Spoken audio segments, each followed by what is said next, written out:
Ito na yung sinasabi ko sa inyo. Ito lang yun, eh. Sa trabaho namin, ito yung sistema, ano. Meron kaming roofing inspection. Daily, ano yun, routine yun, daily routine yun. Ibig sabihin, mandatory yun.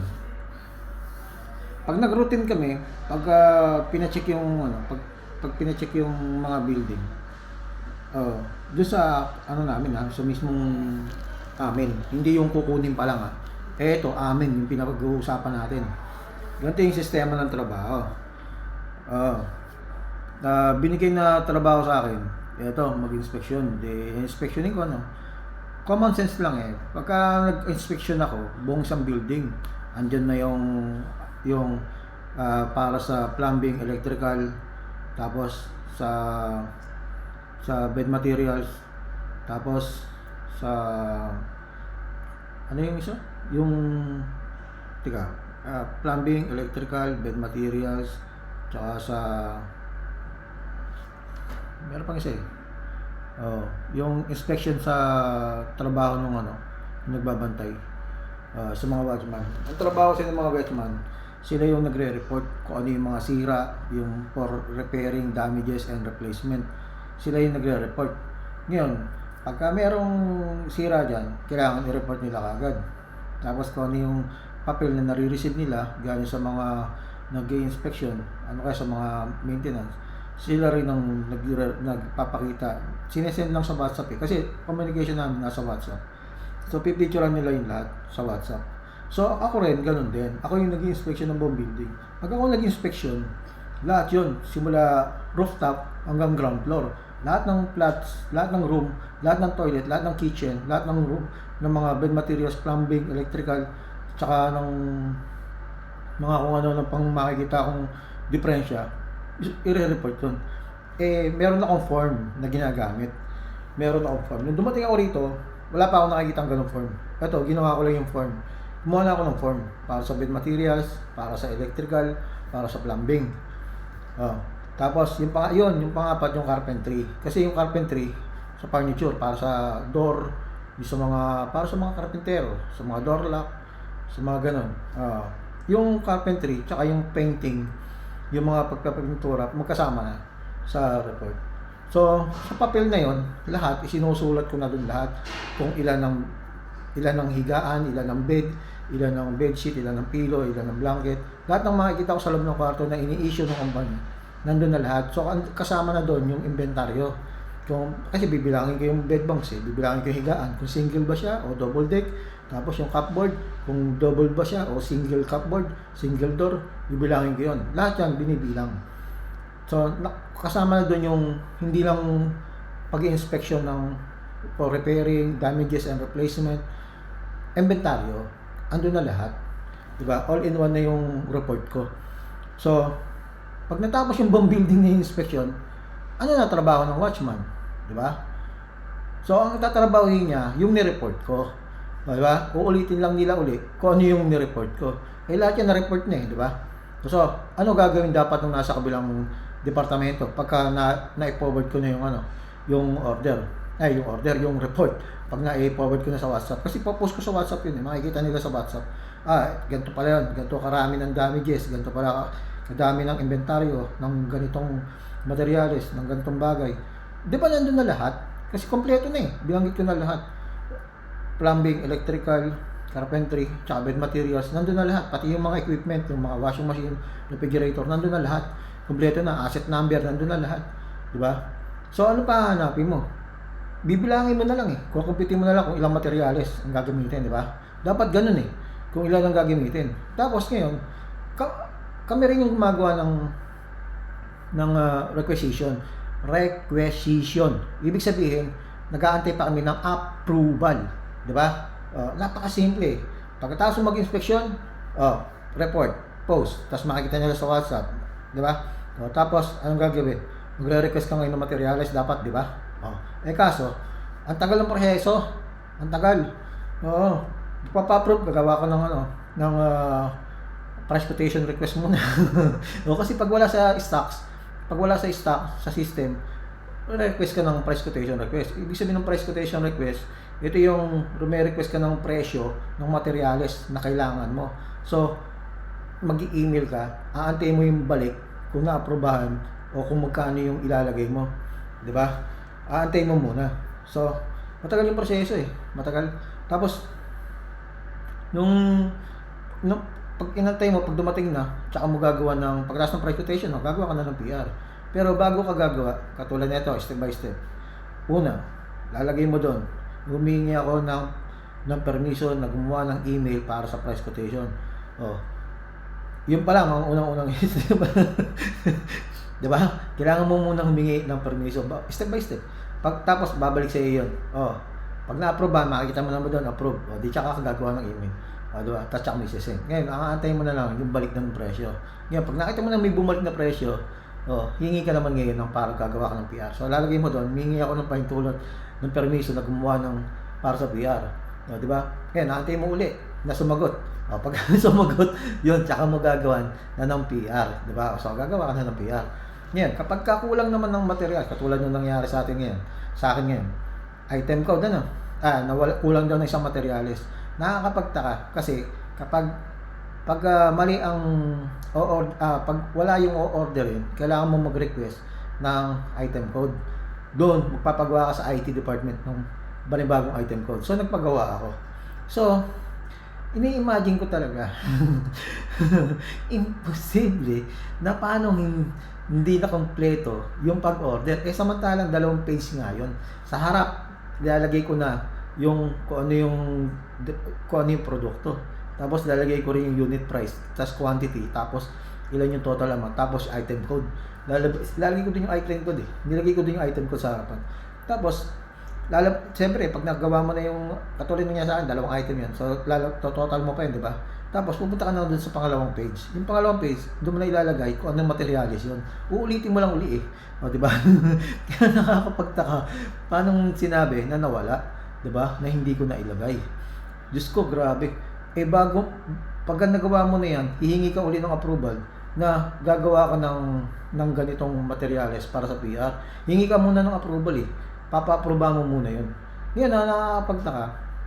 Diba? Pagkatapos ka na-aproban, di gumawa ka ng PR, diba? Tapos, hingi ka uli ng approval. Siyempre, papa-aprobahan yun. Hindi naman kagad ibibilin yun eh. Hindi naman kagad ipo-forward yun. A-aprobahan muna nila yun eh. So, checkin yung ginawa mo. Nung nakita niya ng ginawa yun, bakit niya inaprobahan? Diba? Dapat hindi niya aprobahan. Kasi, kung nakita niya talagang mali huwag niya aprobahan, diba? Paano mo i-correct, diba? Ibig sabihin kasama sa sistema dito na pag mali yung tao mo, ipo-forward mo pa rin kahit mali. Di ba? Ipo-forward mo pa rin kahit mali. Parang mali yata yung sistema na yun, di ba? Yun yung dati na namin pinagdebatehan. Mali, dapat hindi niya approve, di ba? Checkin niya muna. Katulad ng nangyari dati sa SIB, di ba? Approve lang ng approve. Ginagawa ko pa. Katulad kanina, gumagawa ko eh. Habang ginagawa ko, kinakopy ko yun. May nakalagay itong copy SIB. So, kokopyahin yung dating nagawa na. Tapos, i-modify mo na lang. Kinakopy ko, tapos minomodify ko. Tapos, nakikita ko, 4 na materialis yun, yung ginawa ko niya sa SIB. Na-approvehan kagad. Na-approvehan, ang bilis eh. Na-approvehan. Sabi ko, hindi mo na antayin na humingi ng approval. Nasa sistema namin, nahihingi ka muna ng approval bago ma-approvehan, di ba? Hindi eh. Ang nangyayari, na-approvehan na kagad habang ginagawa mo pa lang. So sabi ko, kanina, parang hindi na susunod yung sistema na naman Dapat sundin nila yung sistema, di ba? Kasi pag nakikita nila yung subordinates nila na sumusunod sa sistema, so dapat sumunod din sila sa sistema. Kasi may proseso eh, di ba? Kung hindi mo susundin kasi yung proseso, magkakaroon ng leakage, magkakaroon ng problema, magkakaroon kagad ng error, di ba? Katulad nung nangyari kanina, di ba? Na-aprobahan niya, pinawawala, tapos nakita nung isa. Tapos sinabi niya, mali yung order ko. Kulang daw. Tapos na-aprobahan. Sabi ko, paano na-aprobahan yan kung mali? Di ba? Tsaka, imposible naman mamali. Kasi, nung ginagawa ko yun, wala pang item code, hihingi ka pa ng panibagong item code. May nakita naman yan, di ba? Yung paano paghingi ng item code, ganito rin yun. Magme-memo ka. Mag-a-ask ka muna na gagawa ka ng memo para humingi ng item code sa IT department. Meron ako ng message sa WhatsApp din. Kasi sa WhatsApp kami nag-uusap eh. So, pinoward ko yun. Humingi muna akong permission na gagawa ko ng memo. So, inaprobahan niya. So, gawa naman ako ng memo. Di sinend ko. Nung sinend ko, ayun na, nag-reply, nakita ko na kinabukasan eh. Kinabukasan ko na nakita. Kasi September 4 yun eh. Tapos September 5 ko na receive. Nung nakita ko, yun, tsaka ako na ginawan. Di ba? Kasi may item code eh. Di, gagawin ko na ng press quotation request. Mag-a-ask muna ako ng permiso. Sabihin ko sa kanya, humingi ako ng permiso, nagagawa ako ng press quotation request, di ba? So, bago ako gumawa ng email, mag-a-ask ka muna ng permiso, nagagawa ka ng email. Step by step eh. So, kaya ang nakakapagtaka, paano nangyari nawala yung isang item na yun? Paano na mali? Kaya, late ko na naalala, ngayon, itong mga bago ko gawin itong video na ito, late ko na naalala na umuulit sila. Ito yung nangyari dati, na ginawa na nila dati, sinulit pa. Kaya na pag nakabagyan na sila may system. Tapos yung sinabi nila dati, hindi naman ako nasisinungaling sa mga vlog ko, na sila mismo nagsabi kung ano yung mangyayari pa lang. Diba, paulit-ulit ko mong sinasabi yun. Kahit naman doon sa pinalitan kong boss ko eh. Sinabi ko rin sa kanya yun, sinumbong ko sa kanya na mayroong meeting, tapos gano'n na sinabi nila. Tapos ngayon, nasa kanila na yan, kung magsisinungaling sila, na sasabihin nila na wala akong sinabing gano'n, imposible. Kung yung krimen na binubulgar ko, pati yung mga tungkol sa dolyar, policeman o ordinaryong tao o politiko man yan, binubulgar ko lahat eh. Diba? Wala akong nakakatakutan. Ba't ako matatakot? Diba?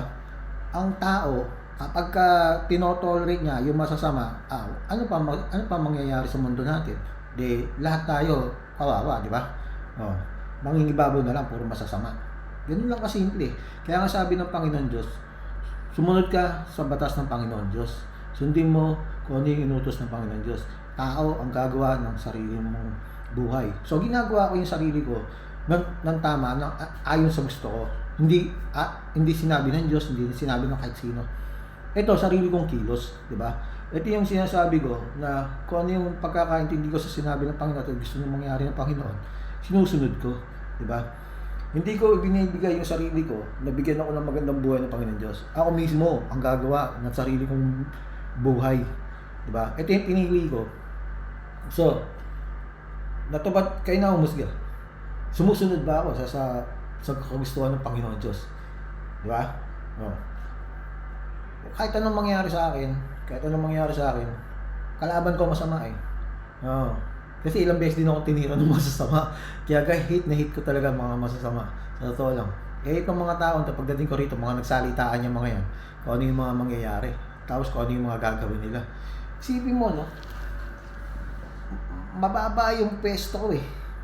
Sinamantala ako. Samantalang karamihan dito, mga nakasama ko sa Saudi tsaka sa Qatar. Kilala ako ng mga yan.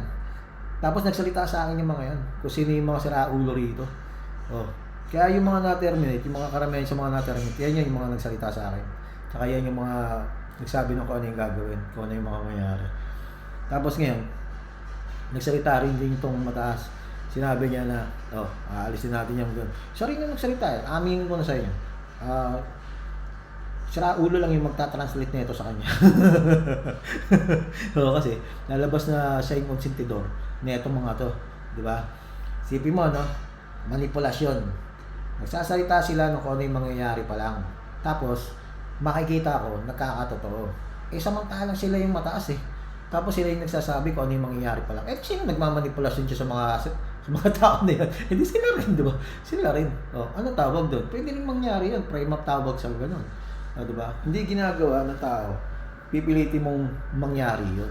Diba? Mali yun. Katulad nangyari sa akin, no? Diba? Nakakasigurado ako, nagawa ko ng tama yung trabaho. Tapos, nagkulang ng isa.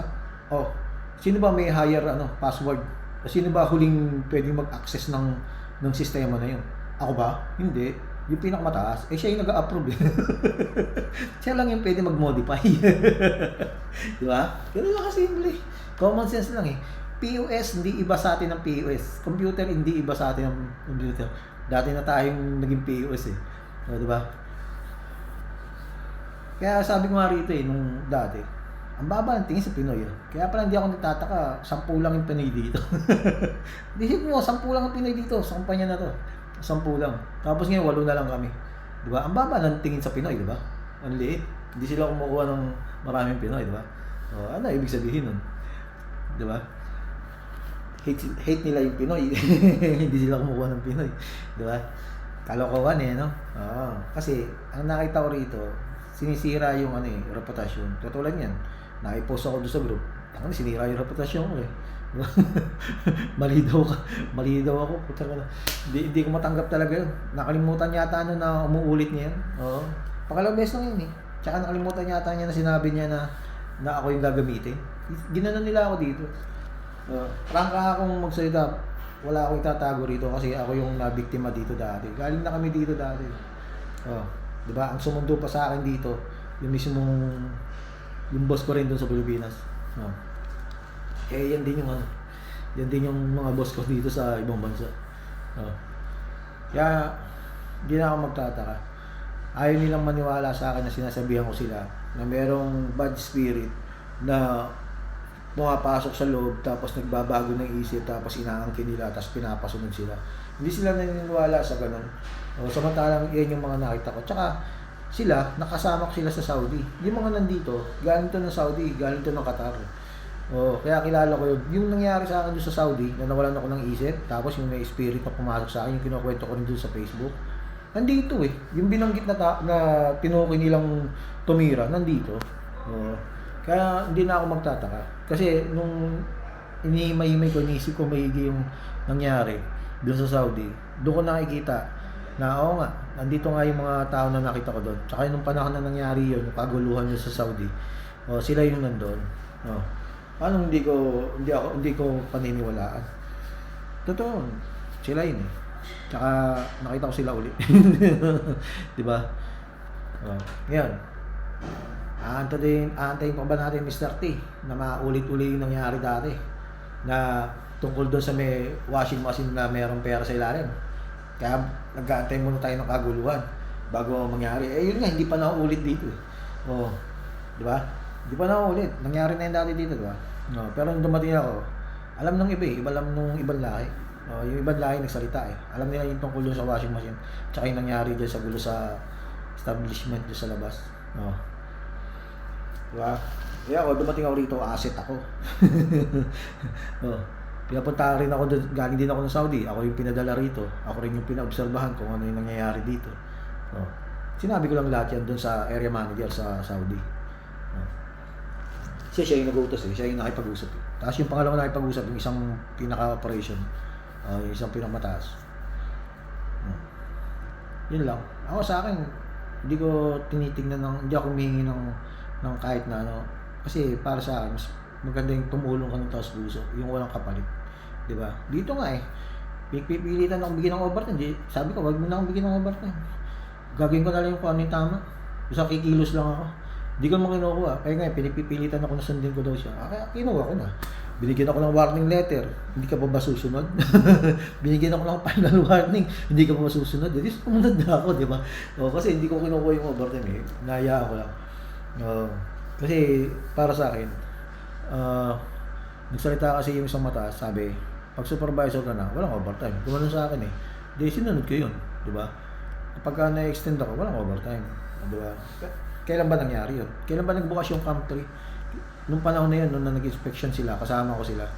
Tapos doon ko nakausap yung pisang pinakamataas. Doon niya ako sinabihan di ba? Natatandaan ko pa.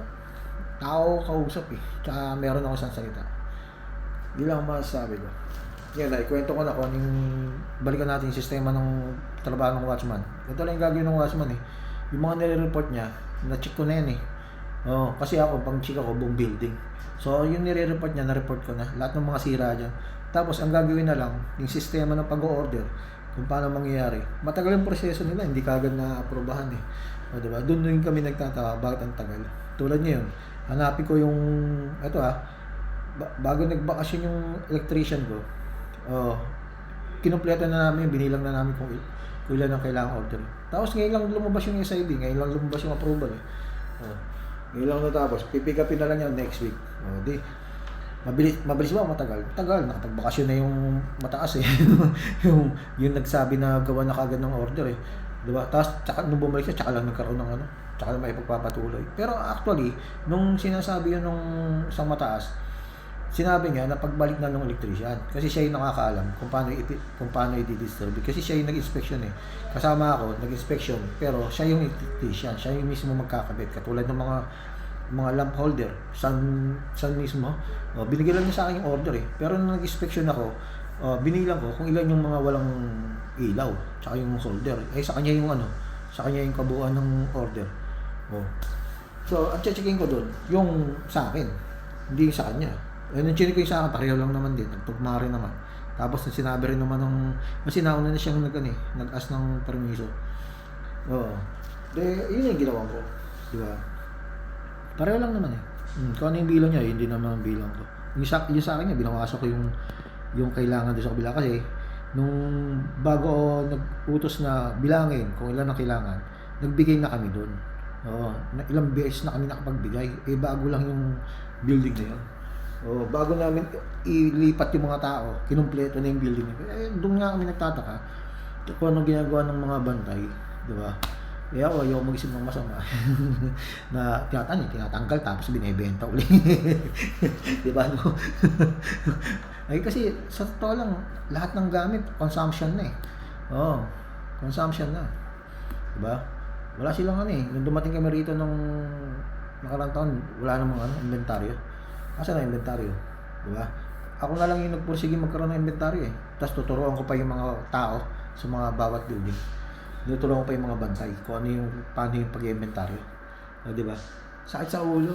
Para tayong nagsimula sa grade 1. Di ba? Nagturo pa tayo ng mga taong walang alam. Kaya ilan masasabi ko. So, mahaba na yung minutes ko. Nasa 21 minutes and 52 seconds. Binabanggit ko yung mga ganyan para hindi ma-tampered. Kasi talagang political laban eh. Sisirain ka talaga kung sisirain ka. Tulad ngayon, sinira ako talaga sa pananadya yan. Pangalong beses na ngayon, reputasyon ko, yung reputasyon ko nakasalali. Paano ako susundin ng mga tao ko? Tapos na-post pa ako ng gano'n. Tapos sa Monday daw, mag-uusap kami ng one-to-one. Yun na naman ulit, gano'n naman ulit mangyayari. Ngayon, siguraduhin lang niya, na-terminatein niya na ako sa Monday. Kasi kung halimbawa hindi pa niya ako te-terminate, magiging sakit nila ako ng ulo. Aamunin ko sila ng standard eh. Tapos, sila na papipirmahin ko. Hanggang 2 years lang ako rito. Ayokong mag-expend at magsaya ng effort, ng trabaho sa mga walang kwenta-kwentang mga tutulungan. Di ba? Hindi, talaga, sa totoo lang. Ako na yung galing dito dati. Kaya nga nung in-interview ako, tinanggihan ko. Di ba? 3 beses ko tinanggihan. Tapos binigyan ko na lang ng chance. Naalala pa ng uncle ko eh. Ngayon, nandito na ako ulit. Ganyan pa rin yung nangyayari. So, kayo na umusga. Kasi nakapost din niya sa Facebook ko dati. Tandaan niya, mga pulis, nag-imbestiga dati. Tsaka isa pa, papaalala ko sa inyo. Pulis din yung nasa side ko eh. Pamangkin ako ni Artenio Sakaging, yung dating chief dyan sa may NBI. Tapos yung mga pinsan ko, mga naging pulis din. Tapos yung binan ko, yung kapatid ng binan ko, pulis din. Yun din yung may hawak ng kaso dati. Yun din yung nagsubaybay dati. Pati nga dyan sa may dolyar, sila rin yung may hawak eh. Ngayon, kung may babanggitin pa ako tungkol sa dolyar, sabihin ko na ngayon. Diba? Huwag nyo makakalimutan yung duty free ha.